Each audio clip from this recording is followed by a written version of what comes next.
Welcome back, Rabbi Dr. Eliezerbrodt. It's a pleasure to be with you once again. I here in Chutz La'aretz, in Galus, you in Eretz Yisrael, in Ramat Beit Shemesh. Hope you're doing well today. We continue on our journey exploring Reb Chaim Kamenetsky's Sofrim, although we've gotten down, in Rabbi Brot's words, the manuscript rabbit hole. We're actually towards the top, climbing out, discussing what the Chazon Ish's opinion is regarding manuscripts. We've already done 2 episodes on that.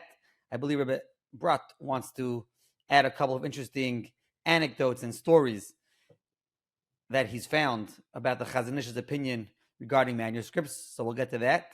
This episode is being sponsored, as well as all the episodes on Reb Chaim Kamenetsky's Sofrim, by an anonymous donor, friend, supporter of Rabbi Dr. Brot, Le'ilu Nishmas Moshe Chaim Ben Yitzchak Dovid. May his neshama have an aliyah, and all the learning and all the knowledge gained should be an Eloi for his neshama. We've had a lot of good feedback on Rabbi Brot turning around and pulling out Sofrim from his library, from his piles, and introducing one of them. So if you stay tuned until the end, you'll get another Sefer. We've already done 3 different Sofrim.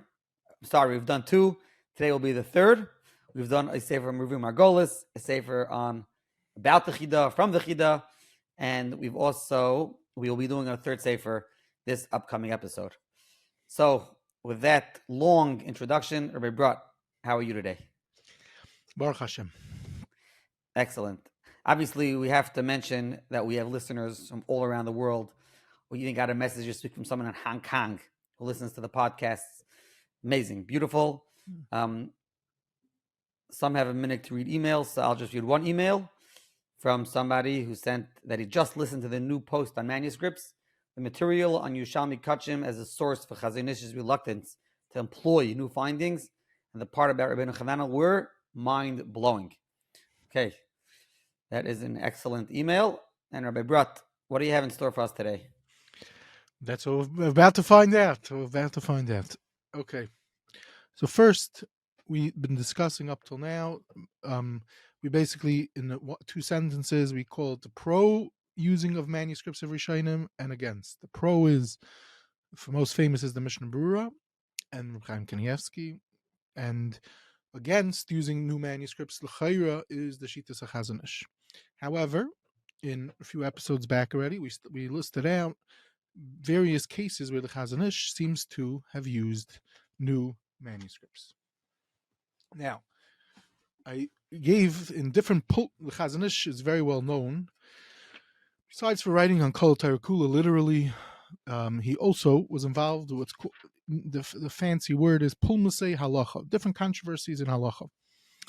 And some of them ended up, because of them, had a schus that tons of Torah were written on these topics. One such topic, which became halacha l'maisa in Middle World War II, when the Mir Yeshiva and others were found themselves in Japan, in Shanghai.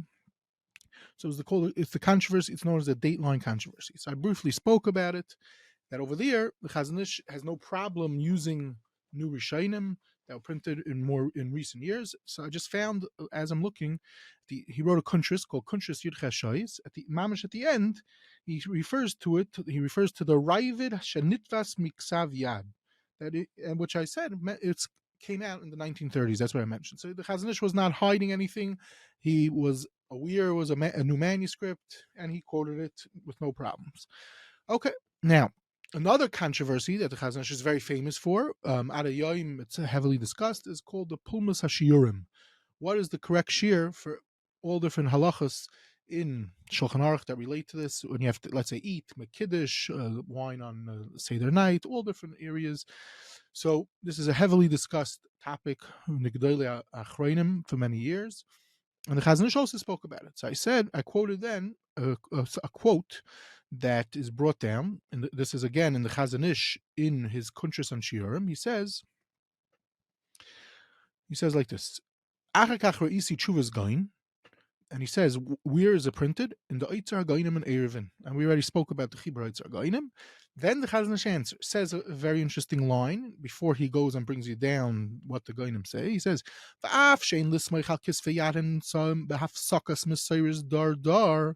even though we don't rely on manuscripts that are, so to speak, just discovered, so in this line of the Chazon Ish, there seems to be a lot. It's a very, like every line in the Chazon Ish, very loaded. Number one is, it sounds like it's an exception to a rule that the Chazon Ish seems to have said in other places, which we discussed some sources for that. But here, because he feels that this is a gain, this is an authentic piece, so it doesn't make a difference. So I mean, even though the Chazon Ish in the same sentence says, which would be a reason not to use it, but if you're certain that it's a chuvas of a gain, then you can use it.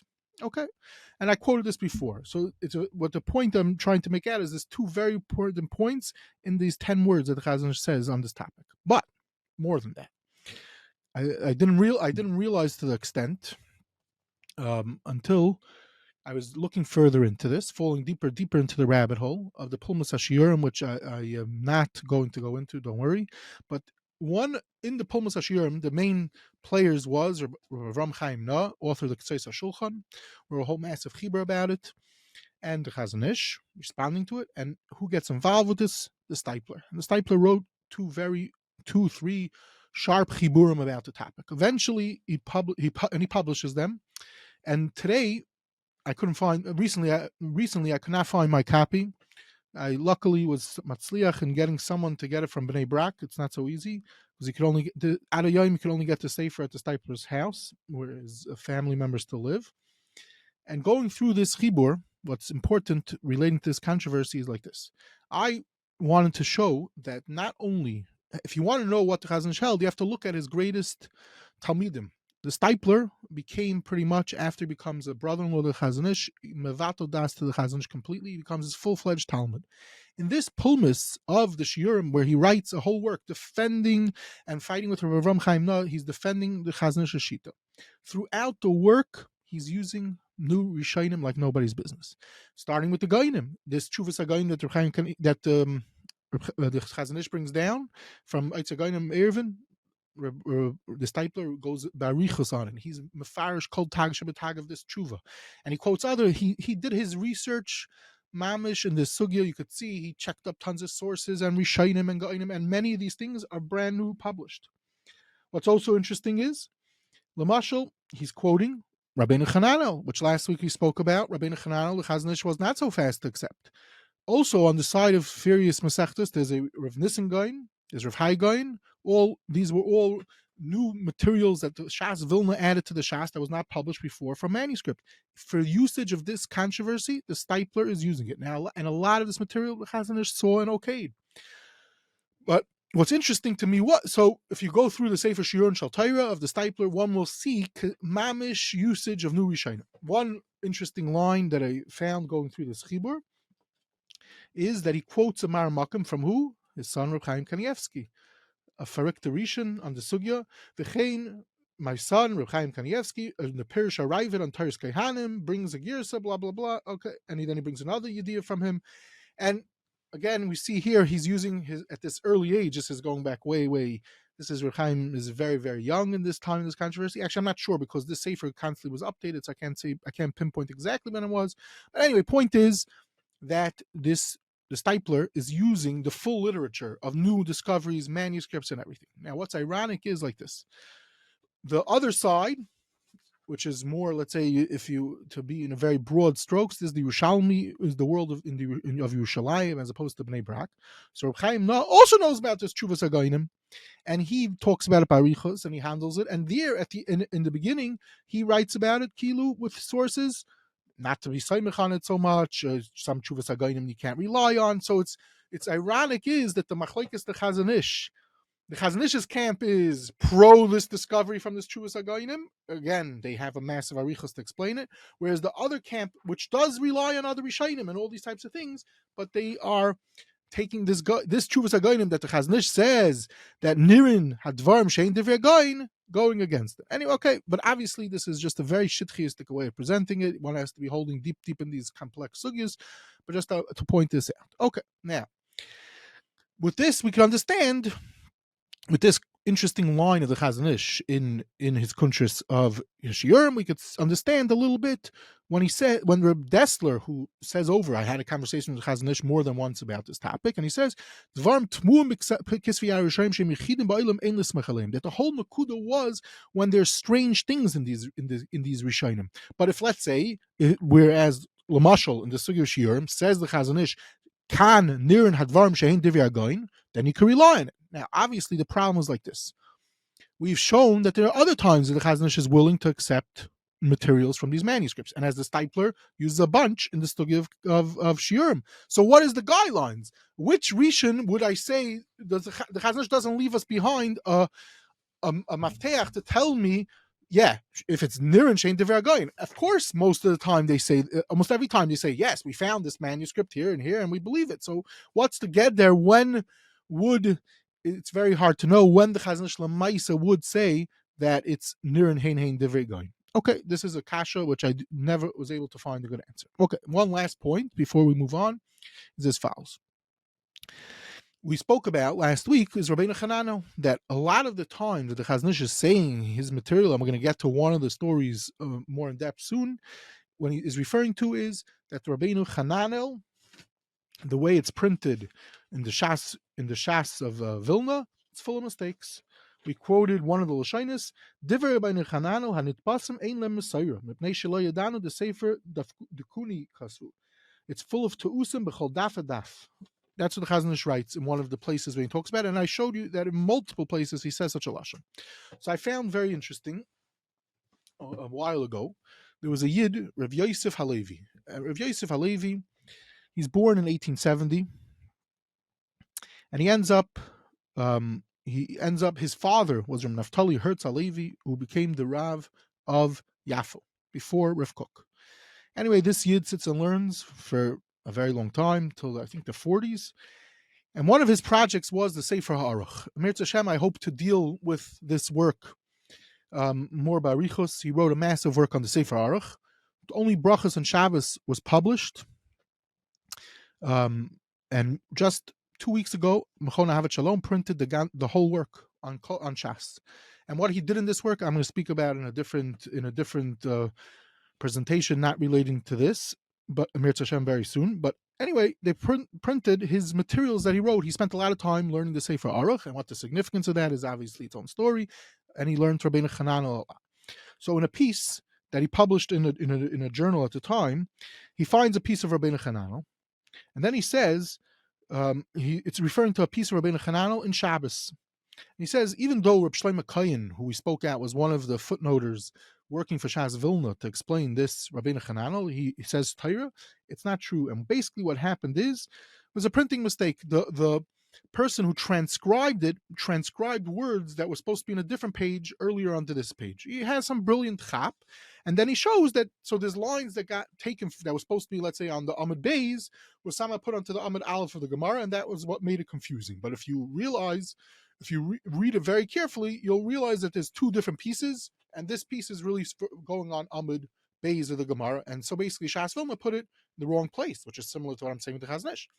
Comes along Bam Levine, who we spoke about many times, Eitz HaGainim. So in his Eitz HaGainim, he deals with Rabbeinu Chananel. He publishes a lot of materials of Rabbeinu Chananel, as I've mentioned in other episodes. And he finds Taka, another manuscript in Oxford of Rabbeinu Chananel, on this sugya, and it's clear that this Rabbi Yosef Halevi was 100% right. Basically, this manuscript nusach that they used for Shas Vilna, which I said was under the gun, so therefore they took it from somewhere else. But now another manuscript came and it showed that it wasn't. But basically, this Shvera piece was put in the wrong place. Okay. Anyway, I'm just using this to illustrate that there is this great Yid, Rabbi Yosef Halevi, made this discovery, and it turns out it was true. Okay, these are just some side points for the previous episodes. Now, just to go further, deeper into this rabbit hole, as you so beautifully said in the introduction, we're trying to climb out this rabbit hole. Okay, the story goes like this. Up till now, we're discussing Rishonim, new discoveries of Rishonim. So, and what Chazon Ish held, and we're trying to bring documentation from all different places what Chazon Ish held about it. So now there was another topic which relates directly to this, which I also devoted an episode, which is the Gearsus of the Gemarah. When you learn Gemarah, and so you're learning a Gemarah, and Rashi says Hachi Garsinan, or much later on, everyone learns the Gemarah, and you see a Bach says changes a Girsa. The Marsha says changes a Girsa. What's going on here? Where are they changing this from? They're changing it from a manuscript or not. So we spoke about this, that many times they were not using manuscripts. Sometimes they were. Some of them were, some of them weren't. Some of them were never using it. And then we spoke about this major discovery of the Ksavia Minchen / Dikdukei Sofrim, where the Shas is a manuscript, the early manuscript of the Shas is discovered and published with Ha'aris on many Masechtas. Okay, so at the time I said pretty much there was no opposition against this discovery, and this is coming out as late as into the 1880s when the Dikdukei Sofrim dies, and people in Galicia, people in Lita, no one is saying anything against this work. Pretty much, okay, that's what I said then. All of a sudden, but if you go ask a yeshiva guy something about Dikdukei Sofrim, they'll make with the nose automatically, also to look at the Chazon Ish. And so the question is, where does this come from? And this directly relates to our greater story of manuscripts of Rishonim too. So the story is like this: there's a piece of the Chazon Ish which is printed in a few different places, and if you and this is how you see how amazing the Chazon Ish says something, and we're going to see the background behind this piece, and we'll see if it was even meant to be released to the public. And this created a shita, so to speak, anti the Chibur Dikdukei Sofrim. And I believe, and I'm going to try to document this, I'm going to make a speculation that he had no problem whatsoever with the Dikdukei Sofrim. Now that's the introduction. What's the story? So the story goes like this. There was a Yid, his name was Dovid Schapiro. Dovid Schapiro was a great guy. He's from, I believe, born in Munkach, and he's born in 1898. Around the year, when he's 12 years old, he's already, the Darkei Tshuva loves him in Munkach, and he makes before he gets bar mitzvah, his parents, they make aliyah, they come to Yerushalayim. Okay, now there's a book put out about him where they collected materials about him from all different places called Yerushalmer Chasana. Came out a few years ago from a fellow Rabbi Ashkenazi who I believe lives in Beitar. Anyway, this Yid published this book, fine, and this is where I got some of my information about the history of this Yid, and to get some background in the story. Anyway, not only is this Reb Dovid Schapiro a tremendous Talmud Chacham, but he's also interested in Chachmas Tchuna. He's interested in astronomy, astrology, these type of topics. Okay, it seems he learns by a great Yerushalmi Yid, a Litvak who ends up in Yerushalayim, Seif Yamav, Rabbi Eliezer, who actually did have expertise in this field, but I'm not sure if that's where his interest came from. It seems that he had his interest already early on. Okay, now there are other Yerushalmi Yidden. We say that he's a young boy when he gets to Yerushalayim, and he's already has it. It seems his father was into this topic. His father was also Chashav Yid, and basically what happens is that in the dateline Shaila, there's a famous Yid, Rivka Kashinsky, who's also a Yerushalmi Yid, who's also fascinated by these type of topics. So it seems there are people in Yerushalayim that are interested in these topics. Okay. Anyway, he remains in contact with the Munkacher, the Minchas Elazar. Supposedly, the Minchas Elazar, who made a trip and visited Yerushalayim, he only ate from this Dovid Shechita. There are tshuvas of his in his Sefer.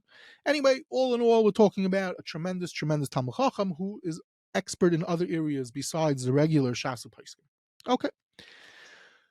Just to understand, in the dateline Shiloh, the famous Pulmus, which we mentioned briefly already more than once today even, the Imre Emes said that who should they ask? They should speak to this Reb Dovid Schapiro because he's an expert in these areas.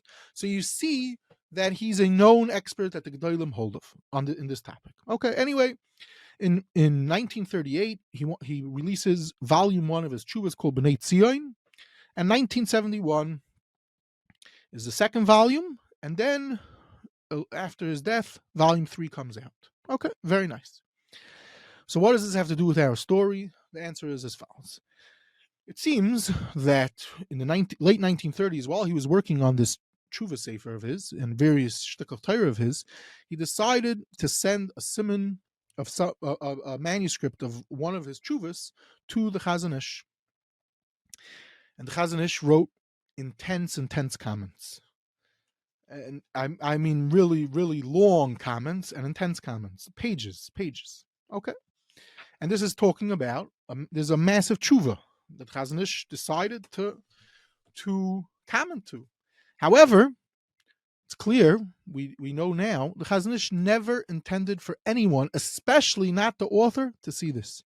And trust me, when you read these letters, there's no way in the world the Chazon Ish, who was known for being a very edel person, wanted this material to go out. It seems a mistake was made. Someone in the family, some family member of the Chazon Ish assumed that the Chazon Ish did want the author to get it. It's pages, and he ended up giving it to this person. I don't know that this person didn't publish it. Anyway, at some point way back, there's a famous work on the Chazon Ish, of a multi-volume work called Paradar. They published some of the material. Lamaisa, Reb Chaim Kanievsky does publish a bunch of letters of the Chazon Ish in the back of Derech Hamuna. He publishes the whole correspondence here. But if you wouldn't know this, you would never know what the Chazon Ish is angry about about this tshuva would never have been released. It was released by mistake. So much so that the Chazon Ish pens him a letter afterwards and says, "I'm so sorry. I found out that it got to you, and you have you're an expert in this topic. There's no reason to care what I say." But then he says the words, and I found this interesting. He says, it was never supposed to go out, whatever, even though, especially, no one really should know who it is because it's Rasha Tevis, everything like that. But then he says, Hakol miyada yizbarach, the kasha la'advar. But Kitzer, Vayistukais Hashem Yizbarach wanted what's in these letters to get out there. Now, what's interesting is, in today's day and age, we have the Chazon Ish's materials we spoke out. There's already before. There's the Kaivitzigris Chazon Ish. So they chopped out stuff and they don't tell you what it's going on. The Chazon Ish Sefer in Rosh Hashanah has some of the material and they also don't tell you what it's going on. And when you look at the whole story over here, you see that they literally chopped out pieces from this whole correspondence, which we now have. A few years ago, a fellow started putting out more materials of Chazon Ish. As I made a joke, the Chazon Ish has been writing from his kever a lot of material. So he put out now it's 5 volumes called Gnazim V'Tshuvas Chazon Ish. This represents one group of people in the Bnei Brak world of the Chazon Ish. A different group of people in the base matters of Talmidei Chazon Ish, they put out a sefer called Chazon Ish Shut Chidushim. They saw this is successful. They said, "What, we might as well get it." So when they put it out, they did not tell us that it's going on with Dovid Schapiro. I guess maybe because originally the Chazon Ish didn't want the name to go out. So even though the name is out, they held it shouldn't get out there. But it's clear that whatever is said over here, it was never meant to be discussed publicly. Now, why is all this important? Because basically, there is nowhere in the Chazon Ish's writings that the Chazon Ish says a word against the Dikdukei Sofrim except over here, in this Maso Matan. So mean to say, the whole famous Shita that everyone says, oh, the Chazon Ish's anti-new manuscripts of the Gemarah is coming from a story which was never supposed to even get out, which was in a private vikuach with who? With this Reb David Schapiro. So what was the story about? Basically, Shemitah, which is a very important topic for the Chazon Ish, and especially in the 30s, it was a very sensitive topic in Eretz Yisrael. This Reb David Schapiro wrote a very, very fascinating and what would be called Iluyish piece on the sugya relating to the exact years of Shemitah, with massive cheshbonis in the calculations of the history of the world, a topic that has been discussed, and he came up with Ma'ir Chedushim.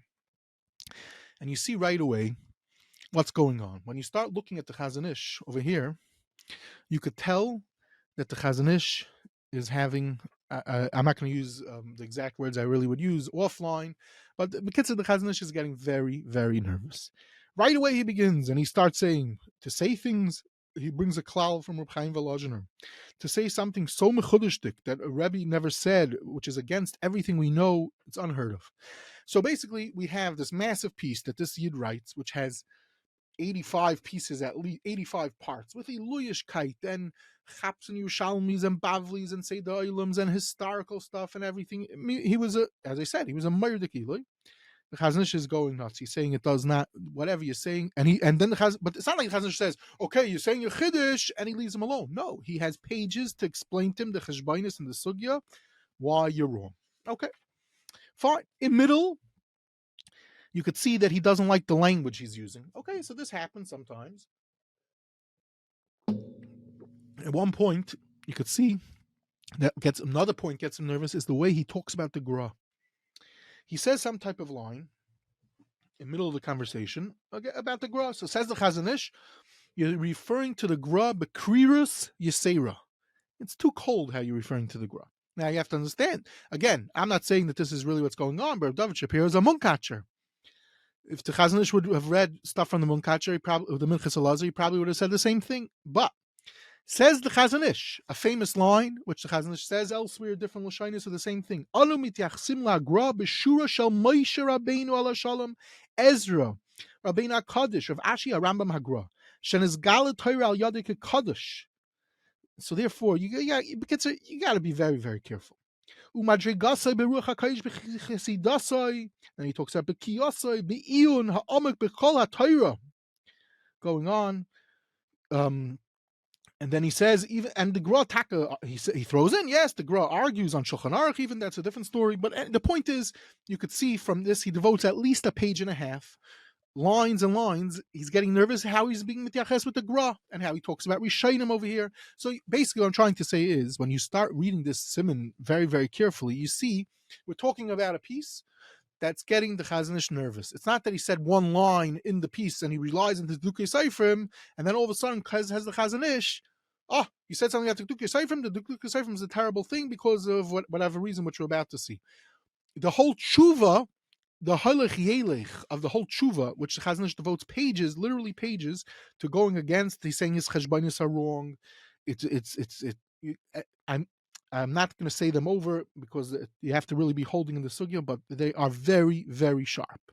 I'm not a Baki in Chazon Ish to say that this is the sharpest time of his, because I think he is sharp some other times. But again, this was for himself, so it's not even fear. Okay. Anyway, what relates to us, what's negayah to us is as follows. The Chazon Ish over here says, at one point, this Yid wanted to prove his shtickle Torah. One of his rayas was because of a certain gears in the Gemarah, Api Ksav Yad Minchim, which is what we know. That's where the Dikdukei Sofrim is coming from. Then he says the Chazon Ish, you want to be medayik and learn up a Gemarah because to be medayik and how the Ksav Yad Minchim it doesn't have a certain word in the Gemarah. Do you mean to think that everyone who learned this Gemarah was not Omer Amshad in this Gemarah? Because one Sefer, Tav Ha'isiv Dvarim beGemarah.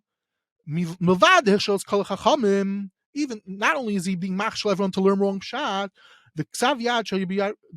Then he says, the Chazon Ish says in general, which is a very key point. Kisvei yad shall be yad harishayim masru nafsham aleim. Vashkachasai izbarach shaloi tishkach Torah miyisrael hegina aleim. Then he says, when they started to publish the Gemarah, masru chachmei adar nafsham al zikukai to make sure it's clear and it's properly edited. That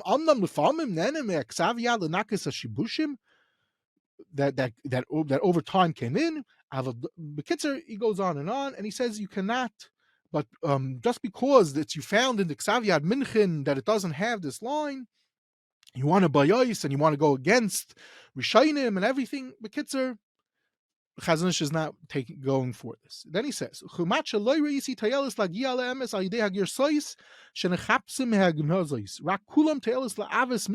all corrupt pshat. Corrupt the emes. Even though there might be some tayelis, it's worthless at the end of the day.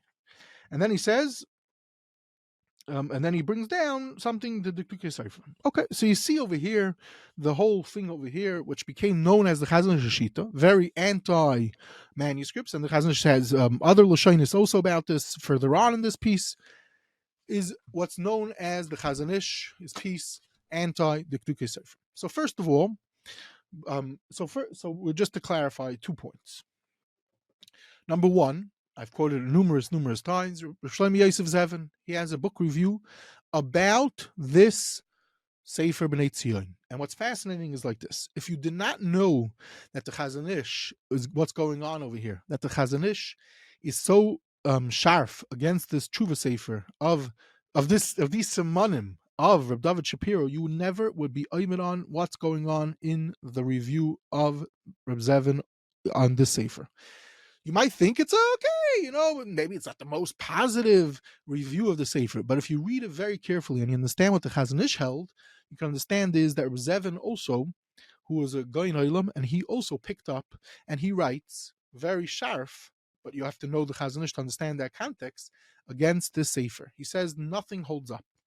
All the rayas, mamish, are not rayas. He's specifically talking about the Indian of Shemitah, where he talks about the ages, and he goes through. It's an unbelievable chiddush, but it's not true at all. He enumerates some of his issues with it, and it's fascinating to see how he also was aimed on some of the things that the Chazon Ish spent pages to demolish, so to speak. So here, Reb Zevin is also aimed on this thing. Obviously, Reb Zevin, who also is very well versed in the sugya of these issues, he plays out in the sugya with the dateline. He wrote a lot about this. Anyway, the point is that when you read this review of Reb Zevin, you also see that already then Reb Zevin wrote a review. He's a tremendous Talmud Chacham. No one was taking away from that aspect, and he emphasizes kasher with the munkatcher. But you could see another nakuda which would not have bothered the Chazon Ish, but definitely bothered Reb Zevin, is that he sees shtickle zilzal in places in the Sefer against Eretz Yisrael, because the famous anti-Eretz Yisrael shitas of the Munkatcher has ashpa in certain language that this Mechaber writes, and Zevin was much more pro-Eretz Yisrael, for lack of a better word I'm using right now. But anyway, the point is that Reb Zevin also was aimed on that there's a lot more happening, and this is not, it doesn't stand, the pieces of Torah, these unbelievable pilpul, is not true, and was going against too many things, and they could not accept it. Okay, but neither Reb Zevin or Reb Chazon Ish is chas v'shalom saying anything against the Yiddish. He was a Yerushalayim, a chashav, a Talmud Chacham, but he was brilliant in these areas, and this clearly is what was getting the Chazon Ish nervous. Is sometimes someone's brilliant in the sugya, but if you're really, really holding the sugya, which the Chazon Ish was, and you're able to pinpoint all the different things, you have to be very careful. Now, so with all this background, we can understand a little bit more. The Chazon Ish never ever talks about Dikdukei Sofrim. I believe my ha'ara is as follows. The Chazon Ish never saw the Dikdukei Sofrim. But what happened is like this, and I'm going to prove it in a moment. We have evidence that the Dikdukei Sofrim, how does the Dikdukei Sofrim look? So if you open up a Dikdukei Sofrim, I have one handy. It's like this. Let me just show a page. Maybe you could see.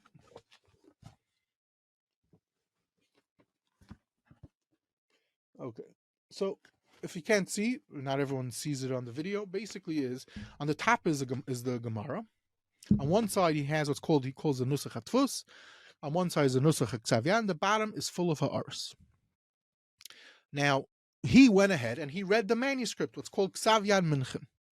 Now, the whole time, the Chazon Ish is referring to Ksav Yad Minchen. When people talk about the Dikdukei Sofrim, especially people that use it, the whole time, they always refer to it, and we have hundreds of cases that the Dikdukei Sofrim. No one says, in the Ksav Yad Minchen, whatever. You say the Dikdukei Sofrim, especially because he didn't only use the Ksav Yad Minchen, he used other manuscripts, which I'll explain more in a second. Now, what happened is like this. In the early 1900s, someone went ahead and made a photocopy. I can't dig it out to show you how it looks. A photocopy of the actual Ksav Yad. And the Chazon Ish saw that. How do I know this? There's a fellow, he's not a rabbi, he's a newspaper writer. His name is Ganachowski, Dov Ganachowski. His brother was a famous guy who had to do with the Chazon Ish, Avram Ganachowski. Anyway, he told Professor Spiegel, who was Isaac Alar in the Sugya, that the Chazon Ish would send the Ganachowskis had a nice library, and they were in Bnei Brak. They lived near the Chazon Ish. From time to time, we would have them look up things for him. They had a copy of the Ksav Yad Minchen, means a facsimile edition of the manuscript, which just has in it Ksav Yad Minchen, and you'll see in a second why this is significant. So basically, sometimes he would have or come himself to look at this Ksav Yad Minchen to see something. Now the claim is not the Chazon Ish is really using it, whatever. The point is, the Chazon Ish was the Ksav Yad Minchen, and that's what this Shapiro uses. since he doesn't see something and he builds weiter in his Torah that already the Chazon Ish is having, there's a bunch of problems already the Chazon Ish has against it. So this was like not the straw that broke the camel's back. This was another of many tinus that he has throughout the 10 pages, but people are very unfair. They don't publish the Torah part. They just took out this nakuda. The Chazon Ish was fuming at the whole tshuva, mamish, for the Gra piece, for other pieces, how he talks. So I'm saying like this. The Chazon Ish was upset because if someone has a Ksavya Minchen and he sees something in this Ksavya Minchen, who said you should rely on the Ksavya Minchen over the Gemarah? Now, you know who agrees with that? The Dikdukei Sofrim. Rabinovich never held to print the manuscript alone without an explanation. Because the same reasons the Chazon Ish has. It's dangerous. The Chachamim, the Dairis, we learned the Gemarah. What does the Dikdukei Sofrim do? You open up the Dikdukei Sofrim. A Sefer that I told you in earlier episodes has askamas of all the Gedolim of the time. Not all, but many. He writes out in depth how to use the Sefer. He says like this. He agrees with the Chazon Ish. The Sefer Ksavya Minchen is full of mistakes. More mistakes than our Gemarah. So you're about to ask me, so why in the world should we use the Ksavya Minchen for anything? The answer is, but there's still preserved in here many correct girsais. How does he know this? Dikdukei Sofrim says, look at my bottom, I have something called Hagais. The Dikdukei Sofrim made it his business to track down tons of Rishonim. Unbelievable library he was able to have in manuscript also. And he was able to aim it on different pratim the Gemarah, but he says, let's say I just find in Ksavya Minchen says something, or it doesn't say something, chas v'shalom, you can't do anything. The Meshech HaDairis, this was the Gemarah that we have, Apida Achronim, and everything, without getting into the whole story of the printing press. When do I hold that you could use it for something? Says the Dikdukei Sofrim. Well, now I have 6 other Rishonim that have this girsa. So then you could use it. So it's sort of, you say the Chazon Ish was right in his fear. The Rav Schapiro was, I don't know why, that I can't explain, Rav Schapiro was misusing the Ksavya Minchen. That's not how the Ksavya Minchen was supposed to be used. The Dikdukei Sofrim was never intended to be used like that. It was supposed to be used as a smach with the footnotes. And in the beer, you should know, the Dikdukei Sofrim had a tzad to publish without the footnotes. Then he realized this is dangerous. You have to explain what the chashivas of the manuscript is. A lot of times people have a manuscript. You find a manuscript. And you're like, okay, you have a manuscript. So what? Does it change anything? No, but I want to publish it because if it says on the front page for a manuscript, people will buy it because there's a mishagas that people have to buy something in a manuscript. So I tell people, is there anything new? No. So then you're wasting time. You're just fooling people. You're basically lying to people because they think they're getting something new and they're not. So the same thing over here, the Dikdukei Sofrim went out of his way to explain the Gemarah. So he was well aware of the fears of the Chazon Ish. So what I'm trying to suggest, and someone might say I'm bonkers, but I'm just throwing this out there as they say. The Chazon Ish never saw Dikdukei Sofrim. He didn't even know what's in the Dikdukei Sofrim. Why he didn't? I have an explanation, Mirz Hashem, in the next episode when we discuss Bechlal, the Chazon Ish, and the impact it has on Ruchaim Kanievsky, and we'll explain also more in depth about the work Derech Hamuna and other works of Ruchaim Kanievsky. We'll be able to understand it more, why he never even sought out such a work. But the Girsais, yeah, Ganachovsky had it. He looked it up, and that was that. And I said it's ironic to see that the Chazon Ish was anti something that no one else said anything. A friend of mine, Dan Rabinowitz, found one of the earliest times that someone said anything about manuscripts of Gemarah. It doesn't even say something about the Dikdukei Sofrim. Was an article in the Appelis in 1914. You look before this piece of the Chazon Ish gets out. There's come out nowhere published that anyone says boo. I'm not saying that everyone should run and use it. I'm saying is that you would think that someone would be upset about it. Okay, anyway, what's more interesting about this is as follows. Is the Chazon Ish himself, what does the Chazon Ish himself do? So we have a work, Professor Spiegel brings this to my attention in his work and others also. They publish the Hagais of the Chazon Ish on the side of his Gemarah. You know what he does? Many times, he changes girsais. Now, he doesn't do it based on the Dikdukei Sofrim or about the Ksavya Minchen. He makes suggestions, and they collected all of them, and it was published 2 times already. A later time was in 1997, and it's funny is when you read the Hagdama, it says Hagais Chazon Ish. So this version, they don't want to handle that it's really collecting all the girsais that the Chazon Ish changes not al pi manuscript. These are suggestions in the Chazon Ish. They say it's mostly his Ha'aris Amarsha Maram Kuyadua. The Chazon Ish was very into that, which we discussed in season 1, how much the Chazon Ish was important from the Marsha. But the point is that the Chazon Ish himself makes changes in the Gemarah without manuscripts. So my point is that it's not so much the fear of making the changes. It was in a certain, you have to know the context. In this tshuva, in this pulmus, where this Rav Schapiro was already saying things that was getting the Chazon Ish so upset and so getting him very nervous, so to speak. And as I said, Zevin also picked up about it. And it was playing out halacha l'maisa with the years of Shemitah and all these types of things. So this could come out of Churva, and then he wants to buy ice a shtickle Torah also with this type of thing. So says the Chazon Ish, chas v'shalom, you can't do such a thing. But against the Dikdukei Sofrim, all those tainas, if you open up the Dikdukei Sofrim in page 16, 17 is Hakdama, he was aware of all these things. The Gedolim, the Shalomeshim, they knew this. They said, of course you can't change a halacha. All of a sudden, if Lo Yitzur, you're going to find that Ksav Yad of the Gemarah says Aser, and everywhere else says Mutter, you're going to change halacha. Chas v'shalom says that no one ever thought such a thing. Here was a case where he had a Geschmack shtickle Torah, which happens. People do this also. Many, without saying any names or examples, a lot of times people have a shtickle Torah, and then they want to find a hat to hang it on. So they say, and they make a diuk in a Rambam. So he was making a diuk in a hashmata of the Gemarah of the Dikdukei Sofrim, but not the Dikdukei. Means to say is it was not an opposition against the Dikdukei Sofrim. Okay, now. So this is, as they say, just a suggestion, and take it or leave it. I'm not insulted if someone does not go for it. Now, just to conclude with 2-3 other very short pratim, and that is as follows. But we see from here that there's a certain thing from the Chazon Ish that a Gemarah that over the years that Hashem Yisbarach would preserve, he wouldn't make that people are learning the wrong thing. We see all types of lashonos in this piece that they cut out and they put in Kavitz Igris, that the Chazon Ish held very strongly that what we have, what preserves, what stayed is very important. Okay. L'maisa, there is another letter in Kavitz Igris, Chel Gimel, and again, they don't tell you what is going on, and so far I've not been able to locate it, where again, he talks about Girsayis and changing Girsayis. It's a very important letter found in Chel Gimel Siman Beis. Hopefully, I'll maybe be able to discover what it's going on and then report back. Okay, the last Nakudis is as follows. Which is like this. We already quoted more than once.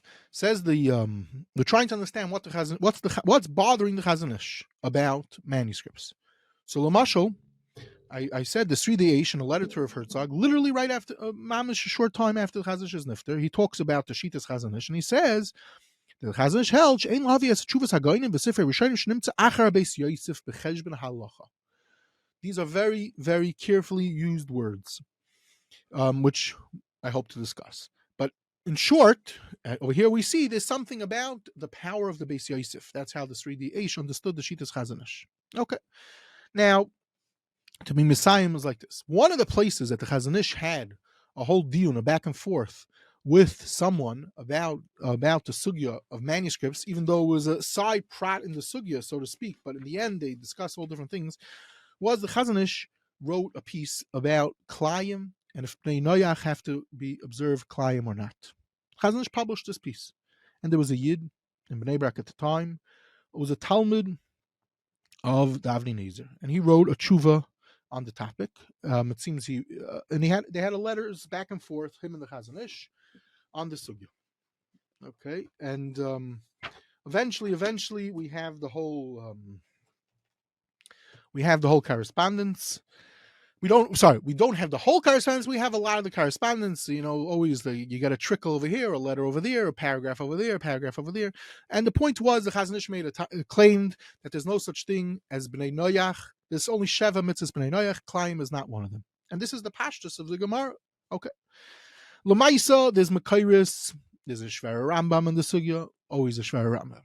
And then there is literature starting from a Shultis and a Bahag, to make matters worse, Ga'inik literature, a Rabbeinu Chananel, and other Rishonim to start seeing that the case could be made that Bnei Noach is Nageya, Klayim is Nageya for Bnei Noach.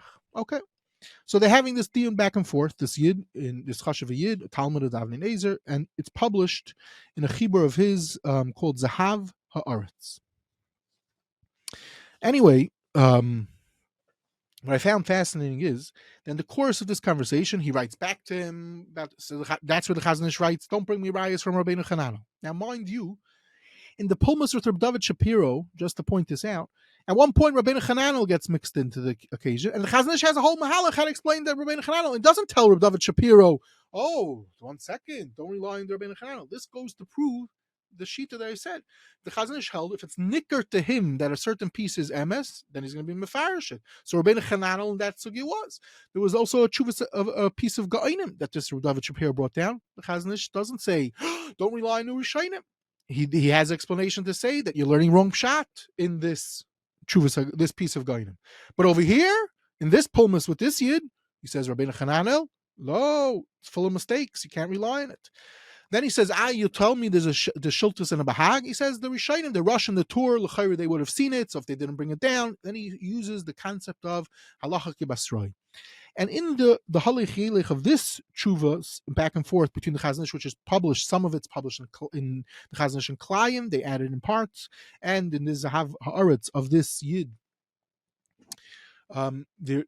the materials of the Chazon Ish, and you could see what's going on is that this person dug up a bunch of Rishonim. The Chazon Ish doesn't care. He has a way to get out of them. But the point over here is interesting. The Chazon Ish doesn't say that at one point the Chazon Ish says a lashon, which I found very interesting, and it's as follows. So first I said Rabbeinu Chananel, he dismisses. The Shultis, he has a way out of. Bahagi has a way out of. But this person's bringing other Rishonim. So at one point, this person writes back to the Chazon Ish and doesn't get an answer. You're relying on a ritva. When did the ritva get printed? You don't like the Rabbeinu Chananel, but what's up is the ritva? This person was aimed on such a point, which I really pointed out earlier. When do you think all these Sofrim are getting published? Chazon Ish says some type of line, the following 2-3 lines, which also is Mayerdika deep and requires Mayerdika hezbollah.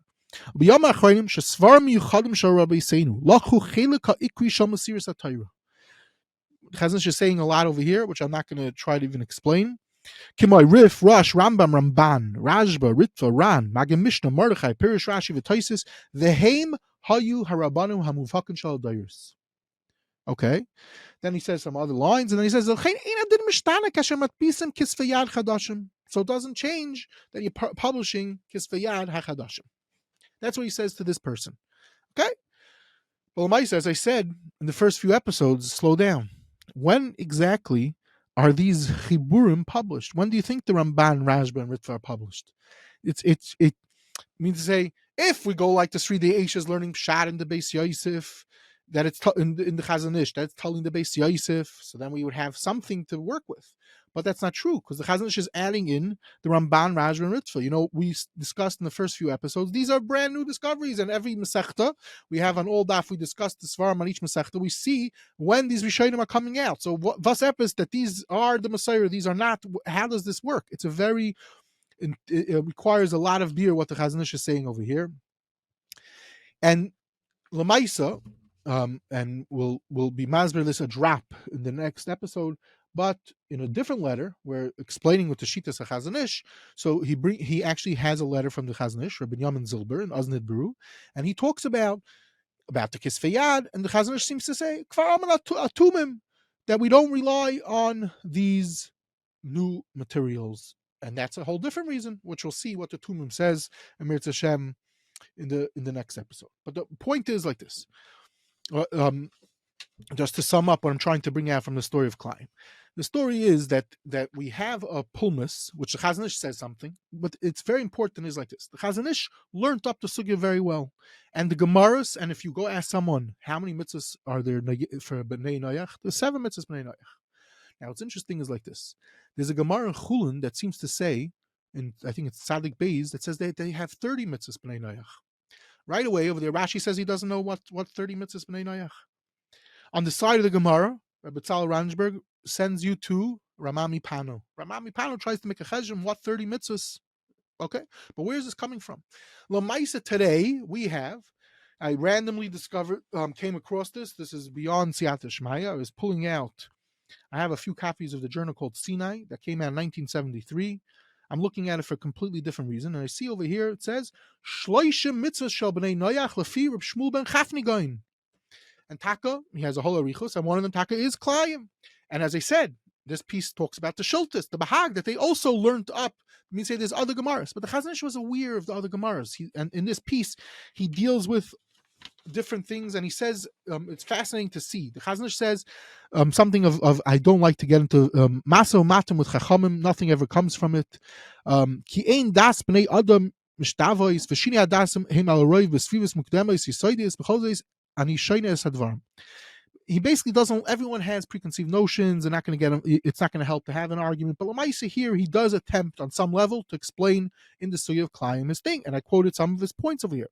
So he basically had a Gemarah with some Rishonim, had to learn up this Gemarah. So then he said, he says some type of a lashon that if you have. It's not just he talks about, do you weigh up the Rishonim? The point is that he's aware of all the different things, and he has a very good, clear mahalach how to read this Gemarah. It requires iyun amuk to understand exactly how the Chazon Ish learns it versus everyone else. And that's when he says, he throws in Derech Hagav, his shitas about the manuscripts and about which Rishonim to use and stuff like that. Okay, anyway, this is to basically wrap up, and I will deal with a little bit more later on, is that to see that the Shitas HaChazon Ish and the Sugya is beyond complex. I've definitely not resolved it. I've definitely made it much more confusing than if it was beforehand. But I'm trying to show is that the Chazon Ish is someone, and I quoted a lashon the Chazon Ish says in one of the contrasim in the Yud Cheshois, you have to read him. He was talking about Rishonim and other things, but you have to read him amuk, and maybe then you could be oimid on what he says. And even here, when you put together the whole story, it's very, very complex to try to come up with what is the bottom line and to use as klalim in how to look at these manuscripts. Okay, now, Mir Hashem, the next episode, I hope to have some hezber to put in context the Shitas HaChazon Ish. And with that, it will help us we're going out of this rabbit hole. We've gotten to the top, and to go further into what the Derech Emunah, the Shitas Chazon Ish, and the influence it has on Chaim Kanievsky. Bli Neder, the next episode we'll discuss all this. Okay. Wow, fascinating. I think this is a record. I did not interrupt you and disturb you once. It was just beyond fascinating. So now, we're looking forward, obviously, to the next episode, and I like the way you summed it up, that the Chazon Ish is amuk ma'od. The Chazon Ish is amuk ma'od in his regular Torah, reading his Sofrim are complex, so it's not surprising that understanding a Chazon Ish's Shita is going to be complex as well. Okay, so we're looking forward to getting more of a clearer understanding and some more context in the next episode. Now, for the major reveal, the grand reveal, as Rabbi Dr. Brut is going to turn around and pull out one of the many Sofrim that we get a small glimpse of and tell us what's on store for today. Okay, so this time we're going to discuss a Sefer very briefly. It's called Emes Yakov, and for us Americans, that is should be automatic. We should know what that is. Emes Yakov looks like this. This is from the great Rabbi Yakov Kamenetsky, one of the Gedolim of America after the war, Gedolei Hadar of America. And what this work is as follows. Around Shavuos time, I've mentioned already, I've confessed openly a few times already as Chatoyini Masker, but I do look at the Mishpacha magazine a little bit from time to time, on Shabbos also a little bit. And they had a write-up about different Sofrim that are being worked on, about to come out, and they mentioned that the Emes Yakov is finished. And I'm like, wow. I email right away. I'm explaining in a second what that means. I email right away the person who worked on it, who was Rabbi Kamenetsky, the Einikol of Rabbi Kamenetsky. Is it out? Could you get it already? He goes, no, it's going to be out for Shavuos Sefer, which is right now coming to conclusion today, tomorrow. And Taka, the first day of Shavuos Sefer, I was in this farm store. Some weird chance, and the Sefer came the first day. I said, do you have Emes Yakov? Yeah, I bought it. And what is it? So basically like this. Rabbi Kamenetsky, everyone knows. So let me frame the question. Emes Yakov has been out for a very, very long time, All Torah. So what's this big chiddush that you found new Emes Yakov for Shavuos Sefer? So you're asking very good. So like this, a few years ago, comes out volume 2 of Emes Yakov on Nach. But where's volume 1? Everyone starts asking, where's volume 1? It says they found the volume 1's going to come out after volume 2. Not so common, such a thing. But they wanted to put out something already, so they put out volume 2. So a few years ago, volume 2 of Rabbi Yaakov on Nach. It turns out Rabbi Yaakov Kamenetsky gave shir on Nach, and they were recorded. And the recordings ended up by Rabbi Kamenetsky, who gave it to his son, and he literally, with love of his great Zayda, he transcribed them. He went through them, hundreds of footnotes to understand what, they're probably not such great recordings. There's something called tape recorder. I don't know if everyone's familiar. And he transcribed these Shiurim. So just for context, Rabbi Kamenetsky is the famous author of Making of a Gadol, which perhaps Rabbi Brud has hiding somewhere in that Eitzer of his. We're not going to say publicly. And just briefly, what does volume 2 mean over volume 1? Is it later on in Nach? Yeah, it gets to the end of Nach. Basically, so volume 1 starts with an introduction about the importance of learning Nach. People familiar with Rabbi Kamenetsky know that Rabbi Kamenetsky was very into the significance of it. He was also into the significance of learning Dikdukei. So in this introduction, he talks a little bit about that. And then he starts going through Sefer Yeshua slowly, not like 3 little ha'aris and a shtickle lumdus. Pshat, Yeshua, Shaiftim, goes on to Shmuel. And he ends off, interestingly enough, with Rambam Malachim. It seems that after he gave the Shiurim, he gave Shir on Rambam Malachim. Okay, now I can't cause an avalanche, but the other volume he deals with the rest of Nach, and they're recorded over here. This volume is how many pages? This is almost 700 pages, and even if someone's not into Nach, if someone's into Nach, this is excellent material. Rabbi Yakov was very into Dikdukei. He's into the trop, how it plays out, all these types of things. And sometimes he has long arichos about different interesting things, which as I'm looking, all of a sudden I'll see, wow. And sometimes he would say stories, and he would put this anical. He put everything in there. He just tries to keep the top part to be the Torah part, and the bottom part should have all the side topics and other things. Now, I did not know this at the time. And as I start looking through it randomly, I see the end has a tshuva of Rabbi Yaakov relating to a few topics. One topic. Then it talks about Rabbi Yaakov and Mendelssohn. A whole arichos. Rabbi Yaakov Kamenetsky spoke about it a few different times. It seems he collects those times and he deals with it by arichos, and he has a nice amount of pages.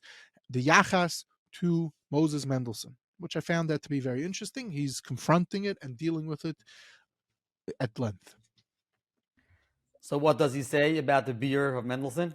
Does it depend which volume, which Sefer? No, I can't say I want you to buy the volume. I want him to get business, even though it's not a paid advertisement. But anyway, it also has a chapter of Rabbi Kamenetsky, a speech that he gave about the significance of learning history. A very nice speech that he gave at a Torah Masorah convention, and it ends off with a hesped he gave on the Satmar Rebbe and some other materials. So all in all, this is a fascinating Sefer. Whether you're learning Nach carefully and you want to have a great gadol, such as Rabbi Kamenetsky, as a companion a little bit, or you like Rabbi Kamenetsky's stuff, All Torah, his work on Avos, here you have this massive almost 700-page work that just came out, and that was the work that we decided to talk about today for this Nakuda. Okay, thank you very much. So if you're still listening, hope you enjoyed the little extra segment. And we are wishing everyone a wonderful day. Looking forward to the next episode.